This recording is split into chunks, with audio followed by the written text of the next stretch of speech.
Hello student, I am Shalendra Upadhyay and I welcome you to the StudyIQ YouTube channel. Now we will discuss space militarization or militarization of space. So how this process started? This process started after World War II. What happened after World War II? US versus USSR. There was a fight between dominance. There was a fight for dominance. There was a fight for what? Fight for hegemony. There was a fight for supremacy.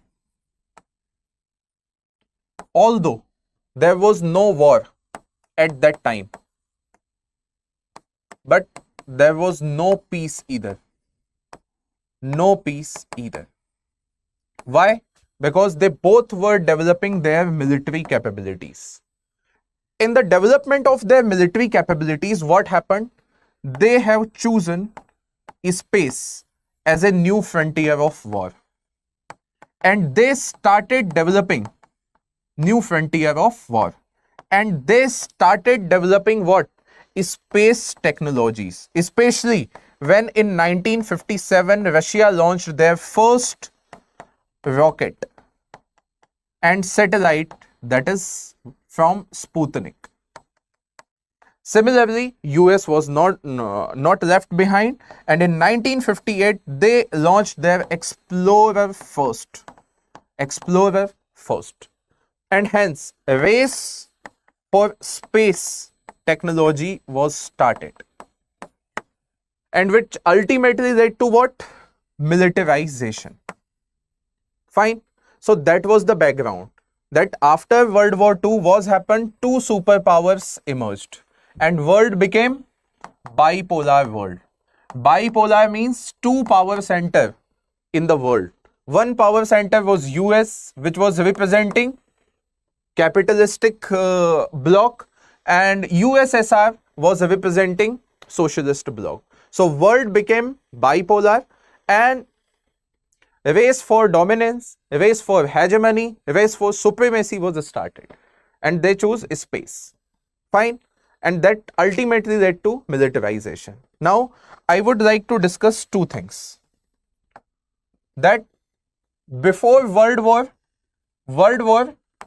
II, before World War II, world was unipolar. Or we can say world was not unipolar, but one of the largest power was Britishers or United Kingdom. But after World War I, US was also rising, USSR was also rising, and Germany was also rising. But greatest power was United Kingdom or Britishers. After World War II, what happened? After World War II, world became bipolar, and in that bipolarity, US and USSR became two poles. One was capitalistic bloc, another one was socialistic bloc. After 1991, when USSR was disintegrated, what happened? World again became unipolar, but this time US became single most pole, and US hegemony was established. And what is happening now in the present time, in the modern era, that world is again becoming multipolar world. Why multipolar world? Because US was there, but due to the rise of China, China started challenging the hegemony of US, as we have seen when US-China trade war has started. Fine. So China started challenging US hegemony, as well as rise of India, rise of Germany, again rise of Japan, as well as rebouncing back of Russia. Hence world is becoming what? Multipolar again. So this is the concept of polarity that we can discuss. Now, what is space militarization? So space militarization is placing technologies or using outer space for military purposes. Although they are not directly saying that we will be using all those technology for the military purposes, but space militarization refers to the use of outer space for military purposes. Not directly, but indirectly. Fine. Primarily through the deployment of space-based assets like satellite to support terrestrial military movement. Assets are non-offensive and focus on enabling functions. So communication technologies will be used, although communication technologies are having different use, but they will be used for military movement or military purposes. Similarly, navigation technologies, GPS, GLONASS, BIDU, okay, all these technologies are having their civilian as well as military component. Fine. So for military purposes, space militarization, then missile defense technology, fine, early warning satellite system, then anti-satellite capabilities. India demonstrated, and India became one of the 4 countries which demonstrated anti-satellite capabilities and dual use technology.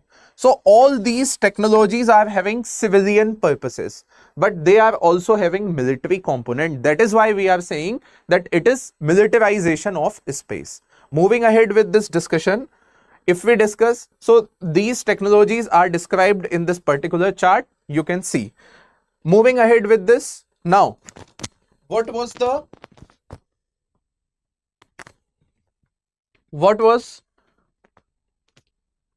origin? So Cold War era origin that we have already discussed. Then post Cold War shift, US hegemony was established. Then in modern era, space is now a critical frontier of warfare, with the nations developing anti-satellite technology or weapons. Fine. So again, a particular word, that is frontier of warfare. Now we will discuss frontier of warfare. Fine. So traditionally, there were 3 frontiers of warfare.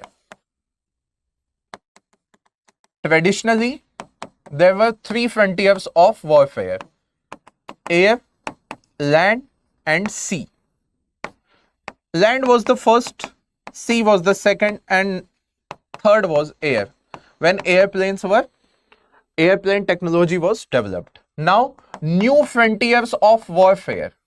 So first one is the cyber attack, which is considered as 4th frontier, and space, 5th frontier.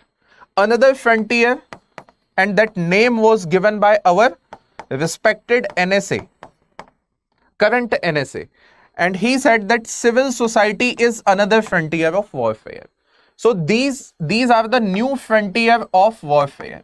Now warfare or wars are fought not on these grounds, rather in cyber attacks, in terms of cyber attacks, in terms of development of space technology, as well as subversion of civil society. Fine. Moreover, one more thing, that is information warfare. So these are non-conventional warfare tactics, and these are considered as new frontiers. So we discussed 2 to 3 concepts. One concept, that is the polarity, that is from multipolar to bipolar to unipolar to again multipolar. Fine. This is one thing. The second thing is frontiers of war and militarization of space. Now we will discuss that how these countries are doing. Like United States is operating 50% of the global military satellite, and they also established their space force. Fine. Overseas military space operation, advanced ISR satellite and missile warning system. So US is operating 50% of the global military satellite, and they are the first country who established US Space Force. This is the logo of their space force. How China is performing? So China's mind-boggling space militarization raises alarm in the US. Beijing says Pentagon inflating China threat theory. This was the article which was published in Asian News. Fine. So China rapidly expanding military space program with 150 military satellite. They are also focusing on integrating space asset with the PLS, network-centric warfare strategy, and they also demonstrated quantum communication technology. So China is also preparing for the same. So US is already operating 50% of the military satellite. China is operating 150 satellite, as well as China is trying to integrate their space asset with their warfare strategy, and they also developed communication technology, quantum communication technology. Now, how Russia is doing? So Russia successfully tested Noodle asset missile and developed satellite jammers as well. So this particular test of Noodle anti-satellite technology created hue and cry in the United States of America. The country is expanding arsenal with advanced jamming system, directed energy weapons such as lasers, and orbit counter space technology. Fine. Attack on the world. Russia's deployment of nuclear weapon in the space could wreak havoc on the global infrastructure, US warned. So US is already warning that Russia is developing such technologies that will place nuclear weapon in the space. Fine. So they are warning entire world that please stop Russia. Okay, this is the strategy of United States of America. Now, how France is doing in this frontier? So how France is doing? France conducted first space military exercise named Asterix in 2021, focusing on space-based defense strategy. That was the news article in the Indian Express. That is, France conduct first military exercise in the space. So France is also preparing. France is also doing their efforts, putting their efforts. India conducted Mission Shakti. As I have discussed, that India is one of the fourth country which demonstrated anti-satellite capabilities. Fine, in 2019, and that mission was named as Mission Shakti. Similarly, India also established Defense Space Agency and Defense Space Research Organization.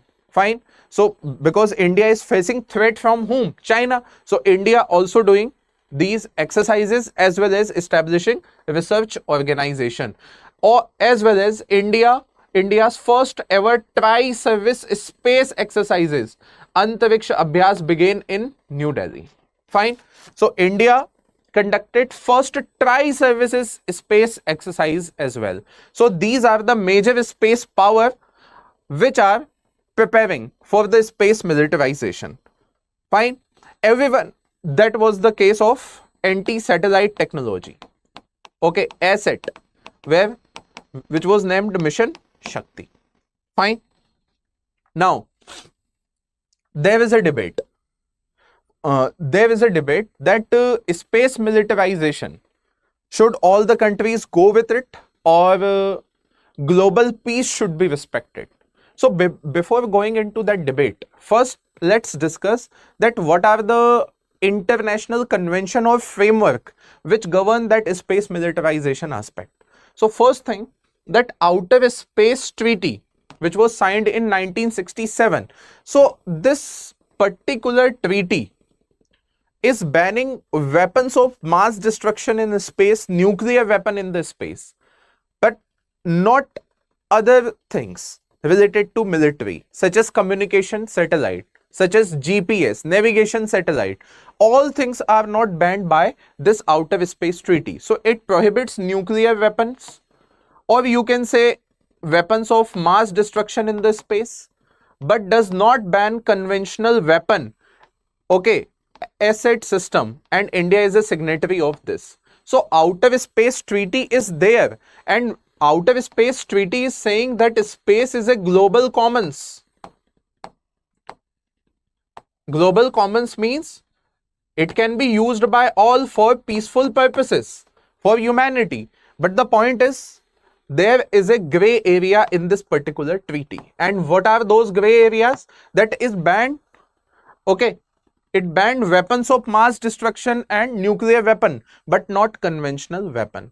So this is first international framework we can discuss. Then second one is United Nations General Assembly's resolution, that is PEROS, and no first placement of weapons in outer space, aims to prevent an arm race but lack binding enforcement, but it is not binding. So UNSC, UNGS resolution PEROS, again non-binding, and COPOS, that is overseas peaceful use of space, but struggle adverse militarization due to geopolitical division. Fine.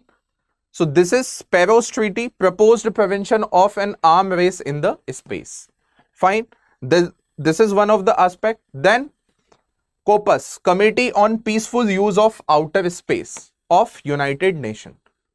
Fine. But the point is, they are not specifically banning nuclear weapon, conventional weapon. They banned nuclear weapon, weapons of mass destruction, but not conventional weapon. And that is why militarization of space is going on. Now the debate of today's class is, on the one hand, militarization of space is going on.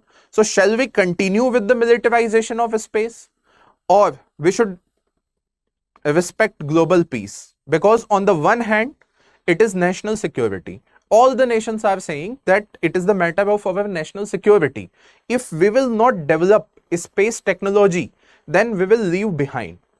Fine. Second, countries like India is saying that China is developing missile system, China is developing space technology. In fact, China is developing weapons which can be used from space. So now it is necessary that we should develop and we should carry on with the militarization of space.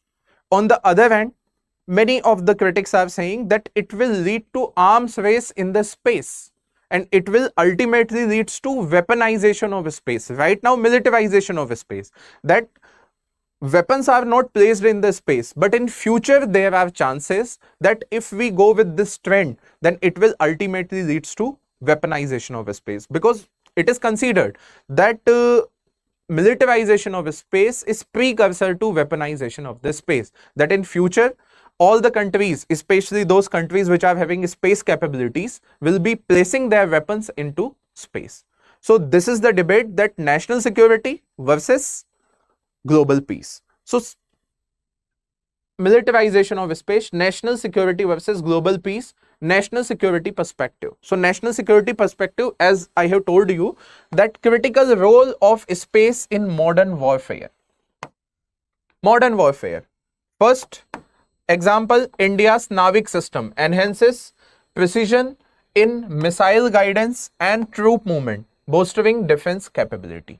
So it is a critical component in modern warfare, as I have discussed, that each navigation system, in fact, of Navik, it is having two components. One is civil component, another one is military component. So that military component is helping military.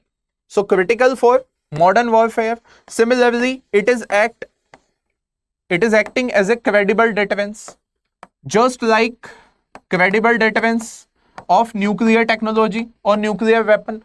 So space technology will also serve as the credible minimum deterrence against adversaries, like India demonstrated in the mission Shakti that we have anti-satellite technology. So if you are attempting to block or harm India's space asset, then we will launch anti-satellite missile or anti-satellite weapon.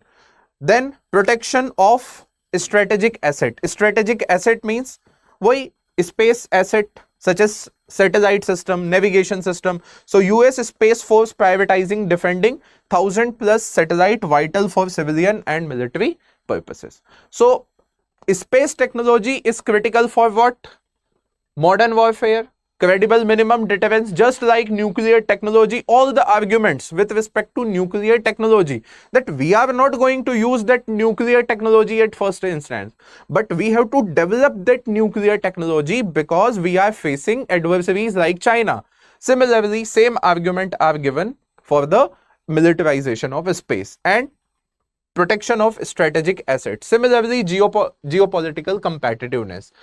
China's Tiangong space station and asset test underscore its ambition to dominate space.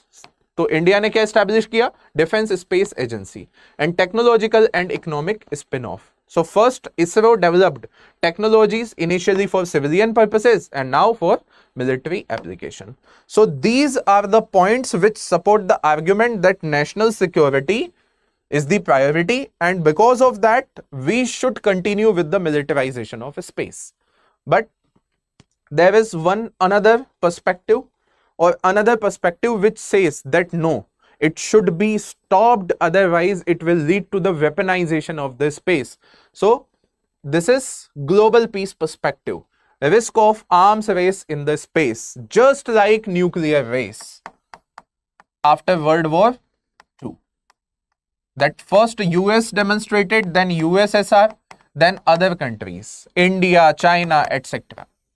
Similarly, now other countries will come into that particular race, and it will ultimately leads to arms race in the space, like Russia's Nodal asset or anti-satellite test and China's debris generating test.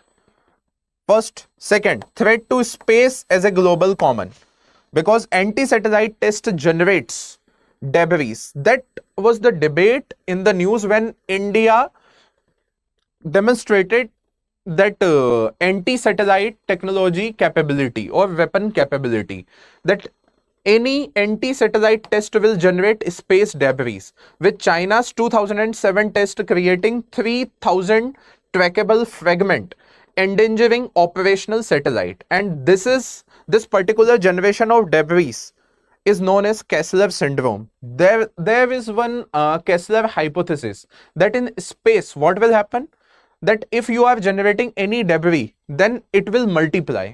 Like in the first stage, too many objects in the lower earth orbit increase collision risk, और collision भी हो ही सकता है.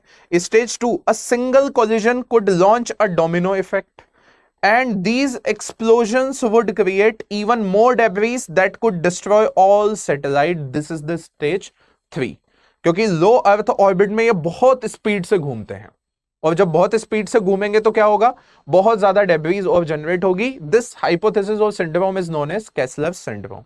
सो first risk for global peace is that is global arm race. The second one is threat to space as a global common. Fine. Moving ahead with this, Arms Control Association, that is Russian asset test create massive debris. Fine. Escalation of global tension, क्योंकि एक country ने किया तो दूसरी country भी करने जाएगी, तो इससे ग्लोबल टेंशन जो है वो एस्केलेट होगा. US already accused Russia as a space stalker and weak regulation framework because outer space treaty prohibits nuclear weapon but lacks provision for conventional weapon.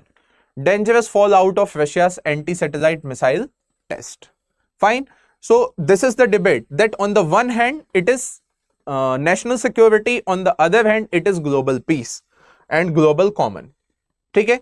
So now that discussion is also completed. Moving ahead with this, what is India's stand? So historically, India's stand was clear, that is peaceful use of space, opposing weaponization and supporting prevention of an arm race in outer space, that is PAROS of United Nations. But now, evolving security concern, especially vis-a-vis China, have shifted India's focus towards developing counter space capabilities while maintaining a commitment to the peaceful exploration. So we are still committed to the peaceful use of outer space of global common, that is outer space. But now our security, you can say our strategy is evolving. Why? Because China has developed much capabilities with respect to space. And as we discussed, that technological spin-off, that ISRO's technological advancement is giving us an edge to have that military technology with respect to space. So India's stand has changed. Now moving ahead with that, steps taken. So national security, space asset enhanced India's military capabilities, such as border surveillance we are doing with Reset series, naval coordination, that is GSAT-7, and navigation via Navik. So all those space technologies are increasing our national security capability. Second thing, that deterrence, credible minimum deterrence, just like nuclear weapon. Fine. Mission Shakti, deterrence against adversaries like China. Institutional reforms are also going on. That is what? Institutional. That is Defense Space Agency was established. Defense Space research organization was also established on the lines of DRDO. Space exercises like Tri-Service, India Space X, fine. And the last one is the space situational awareness, that is Project Netra, tracks space, fine, space objects to protect assets and mitigate risk. So these are the steps or positions with respect to space militarization in India. Fine. So we reached up to the last discussion of this topic, that is weaponization of space. So militarization is one aspect or precursor of weaponization. What is weaponization? In militarization, all the technologies which are having dual use, so civilian use as well as military use, such as satellite communication technology, navigation technology, etc. But now in weaponization, literally weapons will be placed in the space, and that will be known as weaponization of space. And it is said that US and Russia in future will be going for it. So militarization of space, as we have discussed, that use of space for military support function. Weaponization of space, that is deployment of offensive weapon in the space. As we have discussed that non-offensive asset, when it will be placed, then it will be known as militarization of space. But when offensive weapon will be placed, then it will be known as weaponization of space. So this is the difference. So you can consider that militarization of space is nothing but precursor. Second purpose, enhance terrestrial military operation, okay, or augment military capacity, but they enable direct attack in space, from space to earth. Example, Navik surveillance, you can place that asset, okay, in the, or space based lasers in the weaponization of space. Nature, it is passive and defensive, but it is active and offensive. Legal status, it is permitted, it is partially restricted. Current status, widespread globally, limited but emerging. And implication, improves security, risk dependency, it risks arms race, debris and conflict. Fine.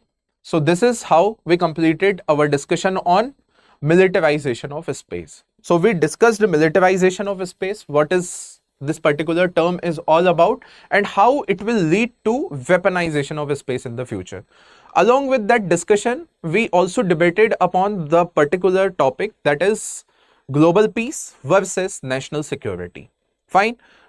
The last thing that we discussed in terms of concept, that is first unipolarity, bipolarity, multipolarity, along with frontiers of warfare. Fine. So now, as I feel that this question can be asked in future, especially in the paper IR or GS paper 2. So you should be ready for it. Fine. I hope all the things are clear to you, and now you have sufficient points to write a good answer. Thank you so much.